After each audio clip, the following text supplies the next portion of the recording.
Il faut d'abord dire merci, merci de venir pouvoir prendre en compte les activités que le mouvement de l'incarnation fait. L'Église met l'accent sur la famille. Et pour l'exhortation apostolique Amoris Laetitia, il a fallu 2 synodes. Donc, l'Église ne néglige pas la famille. C'est pourquoi le mouvement de l'incarnation, avec pour but spiritualité de vivre la parole de Dieu, met l'accent sur le vécu de la parole de Dieu dans le cadre familial. Et dans la famille, on trouve des enfants, on trouve des jeunes, on trouve bien sûr des couples, le mari et la femme, mais il y a aussi des familles monoparentales. Et c'est pourquoi nous avons depuis plus de 20 ans mis l'accent sur les retraites des couples accribés, mais aussi parallèlement des retraites des personnes seules.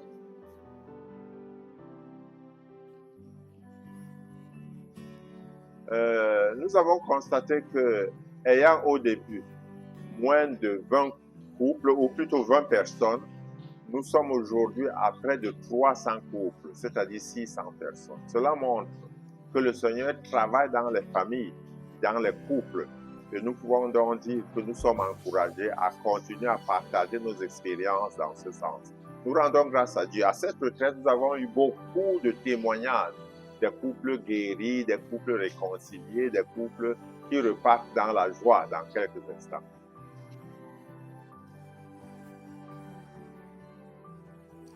Ah oui, le mouvement de l'incarnation est réparti dans tout le Cameroun et même dans 4 continents du monde entier. Et donc, nous organisons, je veux dire, ces retraites, j'allais dire par continent, en Afrique au Cameroun, en Europe à Alicante et en Espagne, et en Amérique au Canada et aux États-Unis.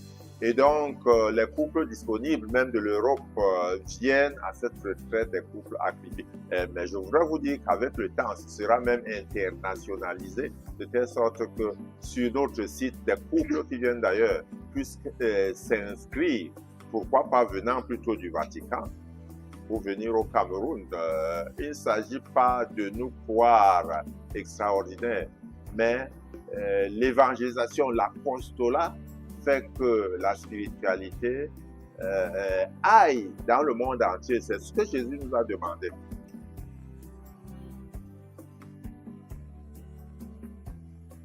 Dans les évangiles et même dans les autres lettres que nous retrouvons dans le Nouveau Testament, disait par exemple Saint Jean, il revient toujours sur l'amour.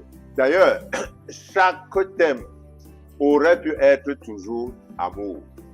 Aimez-vous. On pouvait revenir ici. Chaque année, le thème est le même. Mais que votre amour abonde encore. Il faut dire qu'il y a certains couples qui croient n'avoir plus d'efforts à faire. Ils disent que bon, nous on n'a pas beaucoup de problèmes. C'est peut-être vrai. Mais quand Saint Paul dit aux Philippiens que votre amour abonde encore, et ça signifie que votre amour grandisse. Ou alors, comme il avait grandi, encore veut dire un peu plus.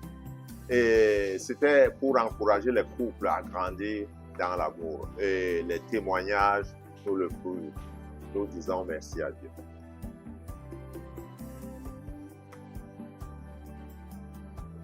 D'abord, nous organisons chaque année la journée de retraite de la Saint-Valentin.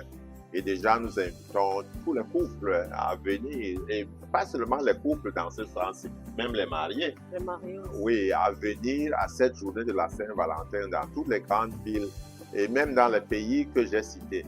Mais en plus, il y a des soirées mensuelles de formation des mariés de 2 heures de temps.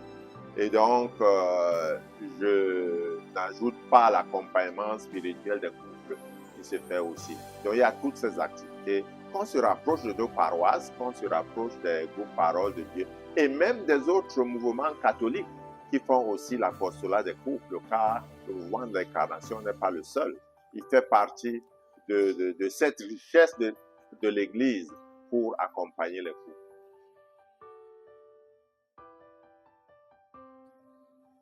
Alors, c'est ouvert Nous avons eu à cette retraite des couples de 3 semaines de mariage, par exemple, des personnes qui avaient plus de 45 ans de mariage. C'est ouvert à tous les âges. Parce qu'en fait, la famille, le couple, c'est une école permanente. Hein. C'est-à-dire qu'on obtient son diplôme qu'à la fin.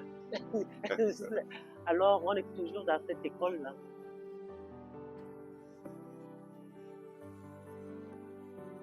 Alors, depuis plusieurs années aussi, nous organisons les retraites des personnes seules, c'est-à-dire sans partenaire.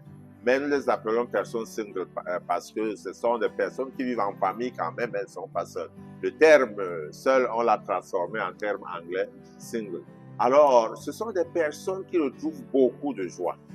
C'est-à-dire, comment est-ce que je peux vivre mon état de personne sans partenaire avec Jésus? Retrouver la joie. C'est un peu le background qui est derrière l'organisation de ces retraites. Et je voudrais vous dire que nous y sommes allés il y a 2 jours pour les encourager. On a trouvé beaucoup de joie et nous rendons grâce à Dieu. D'ailleurs, beaucoup d'enfants inscrivent leurs parents qui sont restés seuls ou qui vivent seuls et qui repartent avec beaucoup de joie.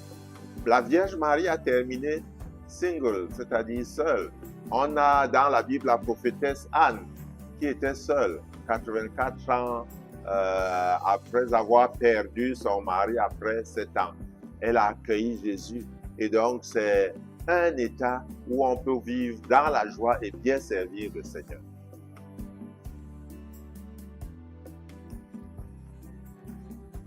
Ce que j'aimerais dire aux familles, aux couples, c'est que c'est une si belle chose, le mariage.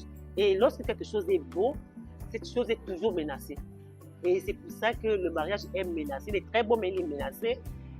Il faut donc nourrir sa vie de couple.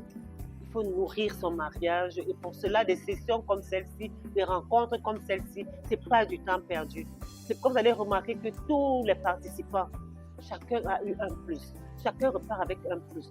Chacun repart avec au moins le désir de changer les choses, de recommencer de nouveau. Et pour pouvoir recommencer, préserver le mariage, il faut Dieu au centre. Quand il y a Dieu, lui-même, comme a dit Jésus, sans moi, vous ne pouvez rien faire. Pour dire, avec moi, votre mariage tiendra, pas seulement pour se maintenir, mais il sera succulent.